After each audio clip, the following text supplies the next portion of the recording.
পিতা মাতা যদি বৃদ্ধ হয়ে যায়, অনেক সময় বৃদ্ধ মানুষের আচরণ এমন হয়, ছোট ছোট মাসুম বাচ্চারা যেমন আচরণ করে, বৃদ্ধ মানুষ বৃদ্ধ হয়ে গেলেই মাসুম বাচ্চাদের মতন আচরণ করে। আল্লাহ তাআলা বলেন, ফালা তাকুল লাহুমা উফ। পিতা মাতা যদি বৃদ্ধ হয়ে যায়, তাদের আচরণে তুমি এতটুকু শব্দ বলবা না, উফ বাবা আপনাকে নিয়ে আর পারতেছি না। যদি তোমার জবান দিয়া উফ শব্দটা বের হয়ে যায়, আল্লাহ তাআলা বললেন দুনিয়াও শেষ হয়ে যাবে, আখিরাতও শেষ হয়ে যাবে। পিতামাতার কথা শুনে উফ বলা যাবে না যে উফ মা আর পারতেছি না, উফ বাবা বিছানার মধ্যে পড়ে আছেন, আল্লাহ কি আপনাকে দেখে না কত কষ্ট করতেছি আপনার পিছনে। এই শব্দটাও আল্লাহ বলেন বলা যাবে না, কারণ তোমার পিতা মাতা যতদিন পর্যন্ত তোমার কাছে থাকবে ততদিন তোমার জন্য এটা আল্লাহ তাআলার পক্ষ থেকে অফুরন্ত নিয়ামত। বলেন সুবহানাল্লাহ। একবার যদি নেক নজরে আপনার মায়ের চেহারার দিকে তাকাইতে পারেন, আল্লাহর নবী সাল্লাল্লাহু আলাইহি ওয়াসাল্লাম বলে, টাকা দিয়া হজ করতে যাইবা, মক্কাতে মদিনাতে হজের জন্য লাখ লাখ টাকা খরচ করে যাইবা, তুমি কিন্তু শিওর না তোমার হজ আল্লাহ তাআলার দরবারে কবুল হয়েছে কিনা।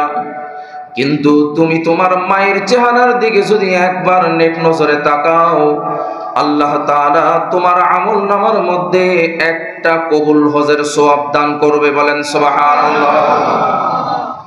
আল্লাহর রাসূলের কাছে আয়েশা একজন সাহাবী বলে, ইয়া রাসূলুল্লাহ, আমার মা এখনো পর্যন্ত জীবিত আছে, আমি যদি আমার মায়ের চেহারার দিকে বারবার তাকাই, তাহলে কি আমার আমলনামার মধ্যে বারবার কবুল হজের সওয়াব হবে নি?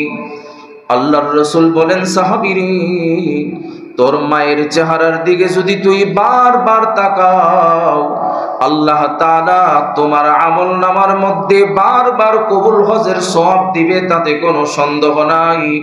টাকা দিয়া মক্কা মদিনায় হজ করার জন্য যাইবা, কবুল হতেও পারে নাও হতে পারে, সন্দেহ আছে, কিন্তু মায়ের চেহারার দিকে একবার নেক নজরে তাকাইলে একটা করে কবুল হজের সওয়াব হয়ে যাবে। সুবহানাল্লাহ।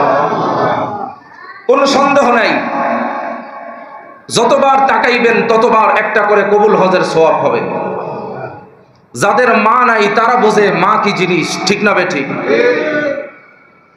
যত রাতই হোক না কেন, আপনি সন্তান বাহিরে আছেন, আপনার স্ত্রী ঘুমায়, আপনার সন্তান ঘুমায়, মার চোখের মধ্যে ঘুম নেই। মাকে যদি বাবা জিজ্ঞাসা করে কি ব্যাপার, ঘুমাও না? কয় আমার সন্তান বাহিরে আছে, কেমনে ঘুমাবো? আমার কলিজাটা তো বাহিরে আছে, কেমনে ঘুমাবো? সন্তান যখন বিদেশের বাড়িতে যাবে, সবাই আত্মীয় স্বজন সবাই মিলে খুশি, বাড়িতে আনন্দ ফুর্তি চলছে, মায়ের চেহারার মধ্যে কোনো খুশি নাই, আনন্দ নাই। আমার কলিজার টুকরা হাজার হাজার মাইল পাড়ি দিয়ে বিদেশে চলে যাবে, আমি আমার কলিজার টুকরা ছাড়া আমি দেশের মধ্যে কেমনে থাকবো? হয়তো আপনি এই ব্যথা বুঝবেন না, কিন্তু আপনার মার ভিতরে পুরে ছাড়খাড় হয়ে যাচ্ছে, তাতে কোনো সন্দেহ নাই, ঠিক না ঠিক? আল্লাহ তাআলা বললেন, এক নম্বরে হলো ইহসান করবা, দুই নম্বরে হলো উফ শব্দটাও বলবা না, তিন নম্বরে হলো ওয়ালা তানহারহুমা, পিতা মাতাকে কখনো ধমক দিবা না, পিতা মাতাকে কখনোই ধমক দিবা না। এটাও বলবা না যে আব্বা আপনি বেশি বুঝেন, আমার চাইতে আপনি বেশি বুঝেন, এই শব্দও বলা যাবে না। এমন কোনো কাজ করা যাবে না যে কাজের দ্বারা তোমার পিতা মাতা তোমার প্রতি কষ্ট হয়ে যায়। জুরাইস রাদিয়াল্লাহু তাআলা আনহু, জুরাইস রাহমাতুল্লাহি আলাইহি একজন বুজুর্গের নাম। এমন ইবাদত করেন যেই ইবাদতের কারণে যে এলাকাতে থাকেন ওই এলাকার মানুষগুলি তার ভক্ত হয়ে গেছে। গাছের মধ্যে যখন ফল ধরে, প্রথম ফলটা জুরাইস রাহমাতুল্লাহি আলাইহির জন্য নিয়ে আসে। হযরত জুরাইস রাহমাতুল্লাহি আলাইহি একদিন নামাজের মধ্যে দাঁড়ায় আছেন, তার মা ঘরের দরওয়াজার মধ্যে টোকা দিচ্ছে। জুরাইস দরওয়াজা খোলো। জুরাইস বললেন, সলাতি উম্মি, আগে কি আমি দরজা খুলবো নাকি আমি নামাজের মধ্যে দাঁড়ায় থাকবো? নামাজের মধ্যে দাঁড়ায় চিন্তা করতেছেন, আমার মা দরওয়াজার মধ্যে টোকা দিচ্ছে, আমি কি নামাজ আদায় করব না মার দরওয়াজা খুলে দিব?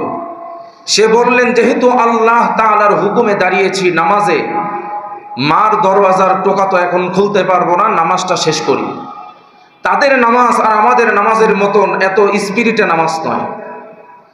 জুরাইস রহমতুল্লাহ আলাই নামাজ শেষ করে দরওয়াজা খুলে দেখলেন মা চলে গেছে, মা বিশাল দূরে থাকেন।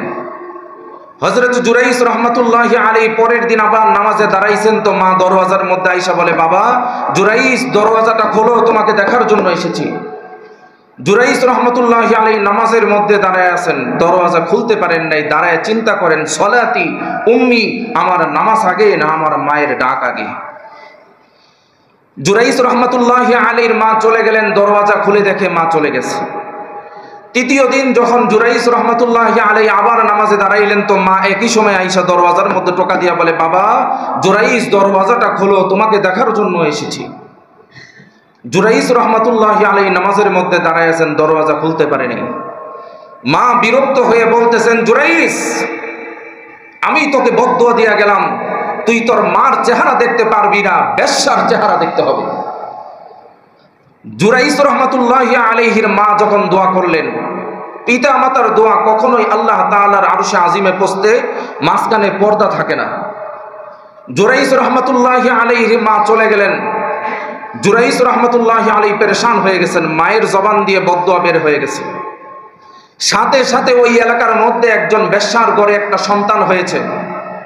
এলাকার মানুষেরা বলতেছেন, কি ব্যাপার তুমি বেশ্যা, তোমার ঘরে সন্তান হইল কেমনে? এই সন্তানের বাবাকে বলো। ওই মেয়ের মুখ দিয়ে বের হয়ে গেছে, এই সন্তানের বাবা হলো হযরত জুরাইস। এলাকার মানুষ যেই পরিমাণের সম্মান তাকে না করত, জুরাইসের বাসার মধ্যে আইসা তার গাড়ের মধ্যে ধরে ঘর থেকে বের করে তার ইবাদতখানাটাকে আগুন লাগায় দিছেন। জুরাইস রহমতুল্লাহ আলাই বলতেছেন, কি ব্যাপার, একটু আগেও আমি তোমাদের কাছে এতটাই ভালো ছিলাম যে তোমরা এলাকাবাসী আমার কাছে আইসা সব সময় দোয়া নেওয়ার জন্য বসে থাকতা, আমার জন্য খাবারের ব্যবস্থা করতা। এখন তোমাদের আর আমার সাথে কি হলো যে আমাকে আমার ঘর থেকে বের করে আমার ঘরটাকে আগুন লাগাই দিছো? জুরাইস রহমতুল্লাহ আলাইহির কথা শুনে এলাকাবাসী বলতেছেন, এই বেটা জুরাইস, এই তাকায় দেখ, এই বেশ্যার কোলে যে সন্তান, এই সন্তান নাকি তোর। এই মহিলা বলছে, তলে তলে আকাম করো আর রাতের বেলা আইসা ইবাদত করো, এইসব ভণ্ডামি আর আমাদের এলাকায় চলবে না। জুরাইস রহমতুল্লাহ আলাইহি বললেন, কোথায় সন্তান নিয়ে আসো। সন্তানকে যখন নিয়ে আসলেন, তো সন্তানের দিকে জুরাইস আঙ্গুল দেখায় বলতেছেন, সন্তান আল্লাহর জন্য তোমার জবান খুলে বলো, তুমি কার সন্তান, জোরে বলো। আল্লাহ তাআলার কুদরতি ভাবে ছোট্ট মাসুম বাচ্চার জবান খুলে গেছে, তো জবান দিয়ে আওয়াজ বের হচ্ছে, এলাকাবাসী আমি কিন্তু জুরাইস রহমতুল্লাহ আলাইহির সন্তান নয়, আমার বাবা একজন কাঠুরিয়া, আমার মায়ের সাথে প্রেমের সাথে সম্পর্ক ছিল, আমি তার গর্ভের সন্তান, আমার মায়ের পেটে এসেছি, ওই কাঠুরিয়ার সন্তান হলো আমি কিন্তু জুরাইসের সন্তান নয়। আমার মায়ের জবান দিয়ে এই কথা বের হওয়ার কারণ হলো এই জুরাইসের মায়ের বদদোয়া। এই জুরাইসের মা কিন্তু বলে গিয়েছিলেন, তুই মায়ের চেহারা দেখতে পারবি না, বেশ্যার চেহারা দেখতে হবে। ওই মায়ের বদদোয়া আল্লাহর আদালতে কবুল হয়ে গেছে, আর আমার মা বেশ্যার মুখ দিয়েও বের হয়ে গেছে আমি জুরাইসের সন্তান। এই বেশ্যার চেহারা আল্লাহ তাকে দেখাইছেন। জুরাইস রহমতুল্লাহ আলাইহি বললেন, শুনছো তোমরা এই এলাকাবাসী, এই সন্তান কিন্তু আমার নয়, একজন কাঠুরিয়ার সন্তান, আমার মায়ের বদদোয়ার কারণে আজকে আমার এই পরিণতি। এই জন্য বলি, মায়ের বদদোয়া আপনি হাজারবার ইবাদত করলেও আপনার মায়ের মনে যদি কষ্ট দিয়া থাকেন, মা যদি জীবিত থাকে, আজকে জুমার নামাজের পর গিয়ে মায়ের দুইটা পা ধরে ক্ষমা চাইবেন। যদি আপনার বাবা এই মসজিদে থাকে, কোনো সন্তান যদি থাকে, জুমার নামাজের পরে আপনার বাসায় গিয়ে বাবার পা ধরে ক্ষমা চাইবেন। কখন ইন্তেকাল করবে কেউ বলতে পারে না, যদি কষ্ট নিয়ে মরে তাহলে আপনার কপালে দুঃখ আছে, ঠিক না ভাই? ঠিক। আল্লাহ তাআলা বলেন, ওয়ালা তানহারুহুমা, পিতা মাতাকে কখনোই ধমক দিয়া কথা বলবা না, কারণ পিতা মাতার দোয়ায় অনেক বড় বড় আল্লাহ ওয়ালা ব্যক্তি হয়ে গেছেন, অনেক বড় বড় বুজুর্গ হয়ে গেছেন। পৃথিবীর একজন প্রসিদ্ধ একজন ব্যক্তি ওয়াইস আল করনি নাম। ওয়াইস আল করনি এমন একজন মূর্খ ব্যক্তি, মায়ের দোয়ার কারণে আল্লাহ তাআলা তাকে মুস্তাজাবুদ দাওয়া বানায় দিয়েছেন। রাসূলের দরবারে চিঠি লিখছে, ইয়া রাসূলুল্লাহ, আপনার কথা শুনে কালিমা পড়ে মুসলমান হইলাম, আপনাকে দেখার জন্য মনটা অস্থির হয়ে আছে, কখন দেখবো আর সাহাবী হয়ে যাব। সাহাবীদের মর্যাদা জমিনে আল্লাহ তাআলার নিকট অনেক বেশি, পরকালেও সাহাবীদের মর্যাদা আল্লাহ তাআলার নিকট অনেক বেশি। ওয়াইসাল করনি আল্লাহর নবীর কাছে চিঠি লিখলেন, ইয়া রাসূলুল্লাহ, আপনাকে দেখার জন্য মনটা অস্থির হয়ে আছে, আপনাকে দেখবার বড় মনে চায়, কিন্তু আসতে পারতেছি না। আমার বাসার মধ্যে বৃদ্ধ মা অসুস্থ, মায়ের খেদমত করতে হয়, এই জন্য আপনার নিকট আসতে পারতেছি না, মদিনায় আসতে পারতেছি না। আপনার কাছে জানতে চাই ইয়া রাসূলুল্লাহ, আমি আমার মায়ের খেদমত করব নাকি মদিনায় চলে আসব? আল্লাহর নবীর কাছে যখন এই চিঠিটা পৌঁছলেন, আল্লাহর নবী চিঠি দইরা দেখে ওয়াইস আল করনি নামক একজন ব্যক্তি আল্লাহর নবীর কাছে চিঠি লিখছে, বলতেছে, ইয়া রাসূলুল্লাহ, আপনার কথা শুনে কালিমা পড়ে মুসলমান হইলাম, আপনাকে দেখার জন্য মনটা অস্থির হয়ে আছে, পাগল হয়ে আছে, কখন আপনার চেহারা দেখব আর সাহাবী হয়ে যাইব। সাহাবীদের মর্যাদা আল্লাহ তাআলার নিকট অনেক বেশি, আপনাকে দেখার জন্য মনটা অস্থিরতা কাজ করে, কিন্তু আমার বাড়িতে আমার বৃদ্ধ মা শুয়ে আছে, এই বৃদ্ধ মায়ের খেদমত করতে হয়, এই জন্য আসতে পারতেছি না। ইয়া রাসূলুল্লাহ, আপনার কাছে জানতে চাই, আমি এখন মায়ের খেদমত করব না মদিনায় চলে আসব? আল্লাহর নবী চিঠির অপর প্রান্তে রেখে দিলেন, ওয়াইস আল করনি রে, তুমি তোমার মায়ের খেদমত করো, মদিনায় আসার দরকার নাই, মায়ের খেদমত করো। মদিনায় আসলে যে তুমি জান্নাতে যাইবা তার কোনো গ্যারান্টি নাই। ওয়াইস আল করনি, মায়ের যদি খেদমত করতে পারো, মায়ের দোয়া নিতে পারো, তাহলে জান্নাতে যাইবা, তাতেও কোনো সন্দেহ নাই। বলেন সুবহানাল্লাহ। ওয়াইস আল করনির কাছে চিঠি পাঠায় দিছে। ওয়াইস আল করনি চিঠি পাইয়া পেলেন, আল্লাহর নবী উত্তরে লিখে দিছে, মদিনায় যাওয়ার দরকার নাই, মায়ের খেদমতের কথা আল্লাহর নবী বলে দিছেন। আল্লাহর নবী খলিফাতুল মুসলিমিন হযরত ওমরকে ডাক দিয়া বলেন, ওমর, এই যে নাও আমার শরীরের একটা জুব্বা তোমার হাতে দিলাম, আমার ইন্তেকালের পরে এমন একজন ব্যক্তি মদিনায় আসবে যার নাম হলো ওয়াইস আল করনি, আমার মোহাব্বতে মদিনায় আসবে। ওই ব্যক্তির নাম যদি ওয়াইস আল করনি হয়, ওই ব্যক্তির হাতের মধ্যে আমার শরীরের জুব্বাটা দিয়া বলবা, এই যে নেন আল্লাহর নবীর শরীরের জুব্বা আপনাকে হাদিয়া দিয়া গেছে। ওমর, আমার জন্য দোয়া চাইবা, তোমার জন্য দোয়া চাইবা, তোমার পরিবারের জন্য দোয়া চাইবা, পৃথিবীর যত উম্মত আমার আছে সমস্ত উম্মতের জন্য ওয়াইস আল করনির কাছে দোয়া চাইবা। খলিফাতুল মুসলিমিন ওমর ডাক দিয়া বলে, ইয়া রাসূলুল্লাহ, ওয়াইস আল করনি এমন কি মানুষ যাকে আপনার শরীরের জুব্বা মোবারক হাদিয়া দিয়া দিলেন, তার কাছে আমার জন্য দোয়া চাইতাম, আপনার সমস্ত উম্মতের জন্য দোয়া চাইতাম, আমার পরিবারের জন্য দোয়া চাইতাম, এমন কি মানুষ যার কাছে এত জনের জন্য দোয়া চাইতাম। আল্লাহর নবী সাল্লাল্লাহু আলাইহি ওয়াসাল্লাম বলেন, ওমর রে, ওয়াইস আল করনি এমন একজন মানুষ, মায়ের খেদমত করার কারণে আল্লাহ তাআলা তাকে মুস্তাজাবুদ দাওয়া বানায় দিছে। হাত তুলতে দেরি হয়, ওই দোয়া আরশে আজিমে পৌঁছতে দেরি হয় না। বলেন সুবহানাল্লাহ। আল্লাহর নবী বলে, ওমর, কিছুদিন আগে আমার কাছে একটা চিঠি লিখছে, ইয়া রাসূলুল্লাহ, আপনাকে দেখবার মনে চায়, আপনাকে দেখার জন্য মনটা টান টান করে। ইয়া রাসূলুল্লাহ, আপনাকে দেখলেই তো সাহাবী হয়ে যাইতাম, কিন্তু মায়ের খেদমত করতে হয়। এখন আপনি উত্তর দিয়া বলেন, মায়ের খেদমত করব না মদিনায় চলে আসব? আমি চিঠির প্রতি উত্তরে লেখা দিছিলাম, মায়ের খেদমত করো, মদিনায় আসার দরকার নাই। এমনও তো হতে পারে আমার মৃত্যুর পরে তার মা ইন্তেকাল করতে পারে, আবার এমনও হতে পারে আমার ইন্তেকালের আগেই ওয়াইস আল করনির মাও ইন্তেকাল করতে পারে, তার মা ইন্তেকাল করতে দেরি হবে, ওয়াইস আল করনি পাগলের মতন ছুঁইটা মদিনায় চলে আসবে আমাকে দেখার জন্য। ওমর, আমার ইন্তেকালের পরে ওয়াইসাল করনি আমার খোঁজে আমার কবরের সামনে দাঁড়াইয়া কান্নাকাটি করবে, নাম জিজ্ঞাসা করবা কি নাম, কোথা থেকে আসছেন? যদি বলে আমার নাম ওয়াইসাল করনি, সাথে সাথে জুব্বাটা হাদিয়া দিয়া দিবা আর আমার সমস্ত উম্মতের জন্য দোয়া চাইবা। চিল্লায় জোরে বলেন আল্লাহু আকবার। আল্লাহ তাআলা বলেন পিতা মাতাকে ধমক দিয়া কথা বলবা না, খবরদার। এই যে করুণা আইসা দেখায় দিয়া গেল কে আপন আর কে পর, ঠিক না বেটি? এবং কুলাঙ্গার সন্তানও আছে, পিতা মাতার প্রতি সদা সর্বদাই খারাপ আচরণ করে, ঠিক না বেটি? সদা সর্বদাই খারাপ আচরণ করে। এমন একজন সন্তান তৈরি করে যান যেই সন্তান আপনাকে বৃদ্ধাশ্রমে পৌঁছাবে না। বাংলাদেশের যতগুলি বৃদ্ধাশ্রম আছে প্রত্যেকটা বৃদ্ধাশ্রম যদি আপনি খোঁজেন একজন আলেমের মাও পাবেন না, একজন হাফেজে কোরআনের বাবা মা আপনি বৃদ্ধাশ্রমে পাবেন না, একজন আলেমের বাবা মা আপনি বৃদ্ধাশ্রমে পাবেন না।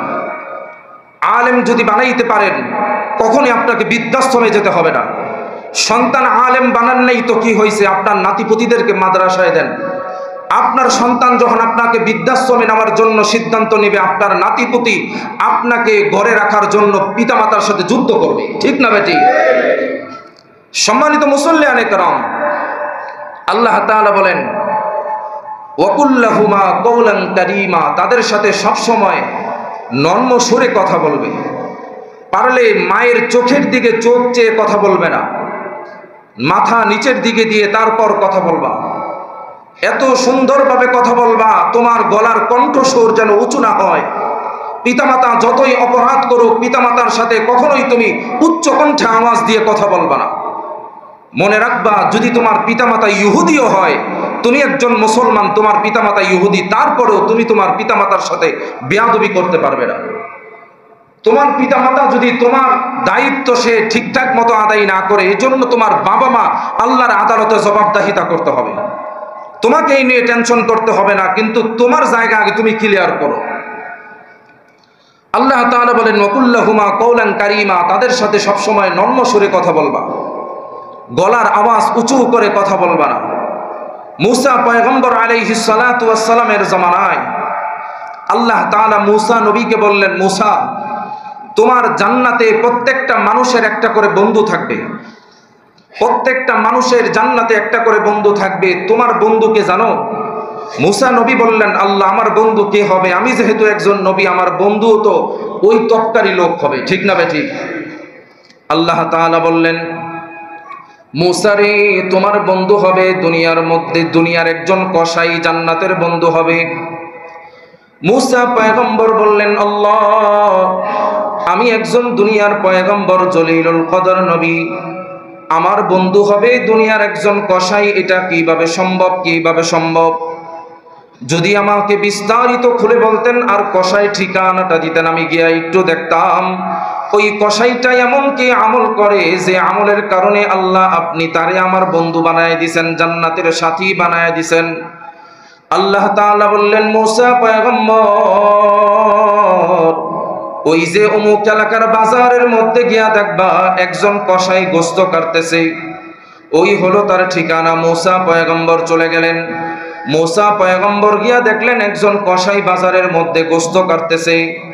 মুসা পয়গম্বর দূর থেকে তাকায় তাকায় দেখে আর বলতেছে, আজকে দেখবো এই লোকের এমন কি আমল আছে যে আমলের কারণে আল্লাহ এত রাজি খুশি হয়ে গেছে।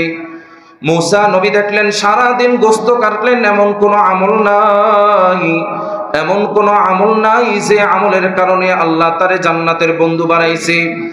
মুসা পয়গম্বর দেখলেন দোকান বন্ধ হয়ে গেছে, একটা পোটলার মধ্যে অল্প কিছু গোশত নিয়ে বাড়ির উদ্দেশ্যে রওনা দিছে কসাই। মুসা পয়গম্বর পিছু ধরে ধরে তার বাসা পর্যন্ত গেছে।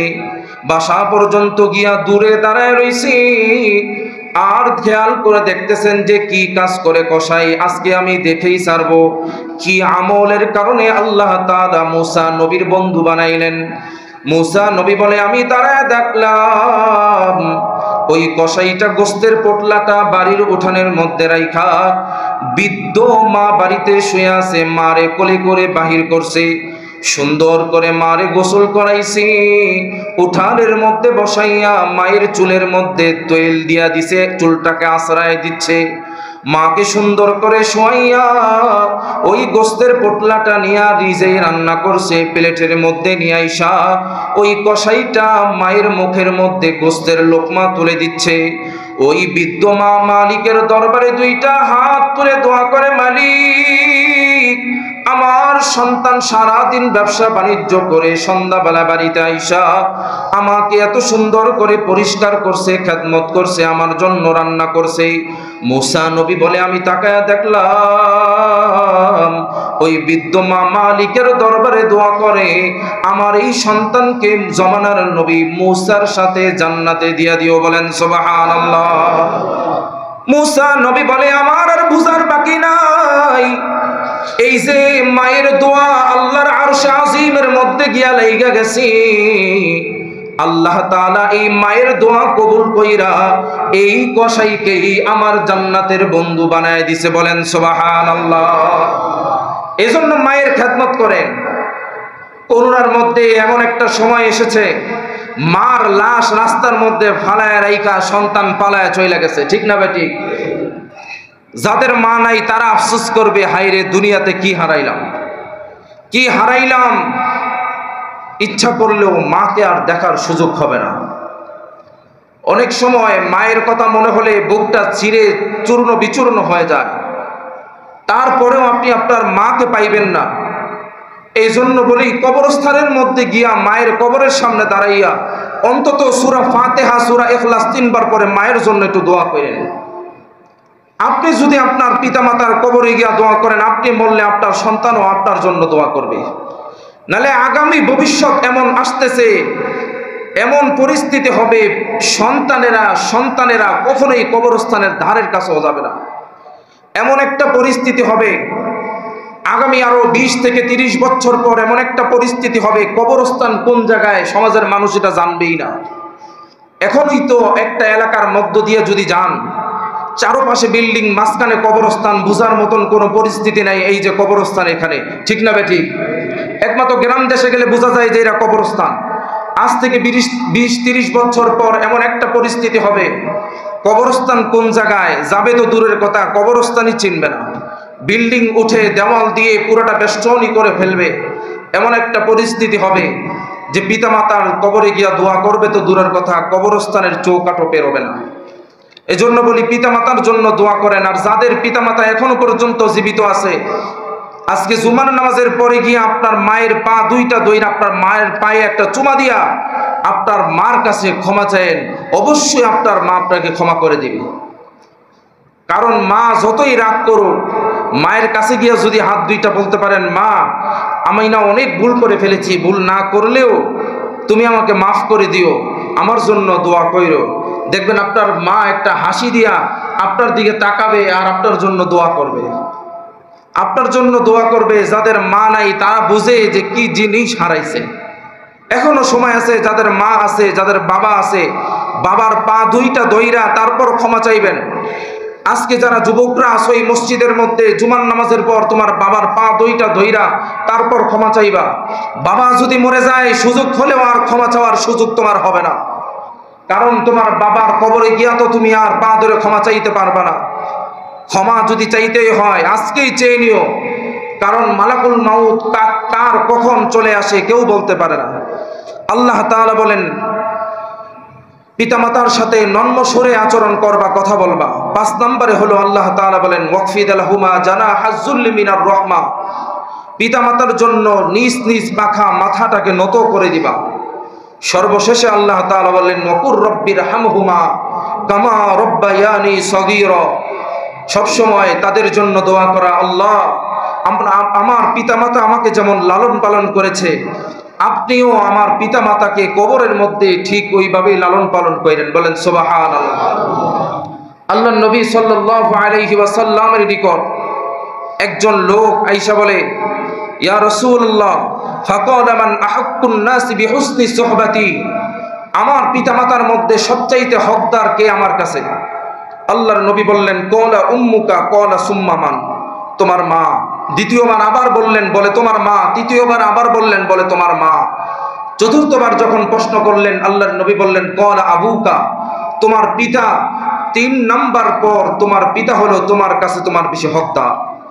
তোমার মা যদি জীবিত না থাকে, তোমার মাকে যে ইজ্জতটা করতা, ঠিক তদ্রূপভাবে তোমার বাবাকেও সেই ইজ্জতটা কইরো। তোমার বাবার কাছে দোয়া চেয়ে নিও, জীবনে কোনোদিন আটকাবে না। আমি তো বলি, আমি হাফেজ হয়েছি 15 বছর হয়। এই মসজিদে এই বছর রমজানে তারাবি নামাজ পড়িয়েছি, 15 বছর পূর্ণ হয়েছে। যেদিন রমজানের চাঁদ উঠেছে, মার কাছে টেলিফোন করে বলি, মা আমি তো আজকে থেকে খতমে তারাবির নামাজ পড়াবো, দোয়া কইরো। আমি আমার হুজুরদেরকেও বলেছি, আমার মনে হয় আমার মা যেদিন মারা যাবে এর পর থেকে আমি আর খতম তারাবি পড়াতে পারবো না। কারণ কোরআনুল কারীম নামাজে দাঁড়াইয়া মুখস্থ পড়া এটা চাট্টিকালি কথা নয়। 15 বছর হয়ে গেছে তারাবি নামাজ পড়াই, ইনশাআল্লাহ একটাও লোকমা লাগে নাই আমার নামাজের মধ্যে। গতবার তো আপনাদের এখানে তারাবির নামাজ পড়িয়েছি, একটা লোকমাও লাগে নাই ইনশাআল্লাহ। মার কাছে বলছি, মা তারাবি নামাজ পড়াবো, তুমি দোয়া করো। মা বলছে ঠিক আছে নামাজ পড়া। দোয়া চাউন লাগেনি, দোয়া তো এমনিই করি। দোয়া চাউন লাগে, দোয়া তো এমনিই করি। দোয়া করছে। আমার এতটুকু আত্মবিশ্বাস আছে, আমার মধ্যে কোনো ইলম নাই, কোনো কালাম নাই, কোনো আমল নাই। মা বলেছেন যেহেতু তুই নামাজ পড়াতে পারবি, কোনো সমস্যা নাই। আমার ভিতরে এতটুকু কনফিডেন্স আছে, ইনশাল্লাহ বিনা লোকমায় সারা রমজান মাস নামাজ পড়াবো, একটাও লোকমা লাগবে না, এতটুকু কনফিডেন্স আছে ইনশাল্লাহ। এটা মায়ের দোয়া। পিতামাতা থাকলে পিতামাতার কাছে দোয়া চেয়ে নেবেন। যদি মারা যায় তাহলে কবরস্থানে গিয়া তাদের জন্য একটু দোয়া করবেন। যদি প্রতিদিনও না পারেন, সপ্তাহে একদিন গিয়া জুমার দিন ফজরের পর অথবা জুমার পর অথবা আসরের পর কবরস্থানে গিয়া তাদের জন্য 2টা হাত তুলে একটু মালিকের দরবারে দোয়া করে আসবেন। তারাও কিন্তু আপনার কাছে পাও না, যাবেন তো ইনশাআল্লাহ। কার কার মা আছে হাত তুলেন তো দেখি। আল্লাহু আকবার, কতগুলো নিয়ামত এখনো পর্যন্ত জীবিত আছে, হাত নামান। যাদের আছে আর যাদের নাই তাদেরকে জিজ্ঞাসা করেন যে ভাই তোমার তো মা নাই, তোমার কেমন লাগে? দেখবেন ওই লোক কান্না করে দিবে। কারণ মায়ের শূন্য স্থান কোনো ব্যক্তি পূরণ করতে পারে না। যাদের মা নাই তারা বোঝে।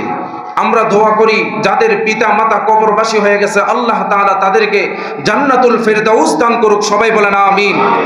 যাদের মা দুনিয়া থেকে চলে গেছে তাদেরকে আল্লাহ তাআলা জান্নাতুল ফেরদাউস দান করুক, বলি আমিন। যাদের পিতা মাতা এখনো পর্যন্ত জীবিত আছে, আল্লাহ তাআলা তাদেরকে দীর্ঘ নেক হায়াত দান করুক, সবাই বলেন আমিন।